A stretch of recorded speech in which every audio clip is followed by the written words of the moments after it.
Présenté et défendu par le ministre d'État, ministre de la Justice et garde des Sceaux, Constant Moutamba, le projet de loi autorisant la prorogation de l'état de siège dans les provinces du Nord Kivu et de l'Ituri a été adopté le samedi 7 décembre 2024 par l'Assemblée nationale. Ce projet de loi se résume en 3 articles.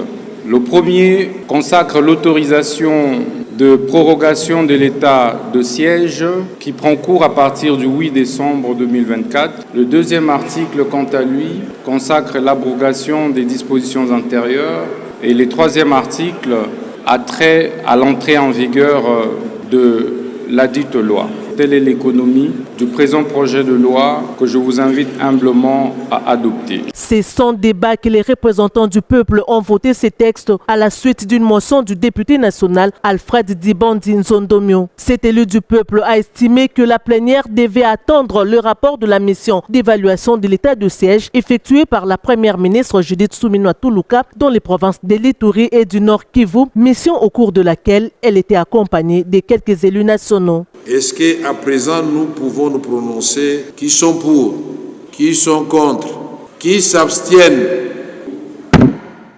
Au vu du résultat de vote, l'Assemblée plénière déclare recevable le projet de loi portant autorisation de la prorogation de l'état de siège sur une partie du territoire de la République démocratique du Congo. 320 députés nationaux ont voté pour, 47 ont voté contre et 1 s'est abstenu. Ces choix de proroger sans débat l'état de siège dans ces 2 provinces traduit à suffisance la patience de la Chambre basse du Parlement et l'urgence pour cette institution d'avoir enfin le rapport d'évaluation de cette mesure d'exception au regard des cris d'alarme des populations locales qui dénoncent certaines dérives et mégestions dans ces 2 provinces. Notons que pour une première fois en pleine séance plénière, le speaker de la Chambre basse du Parlement a donné la parole aux représentants des ressortissants des Bénin présents dans la salle des plénières, premiers concernés par cette mesure. Pourquoi est-ce que nous sommes ici? Depuis 2021, avant d'abord l'instauration de l'état de siège, les EDF n'avaient jamais tiré à Mangina, ils n'avaient jamais tiré à Katanda,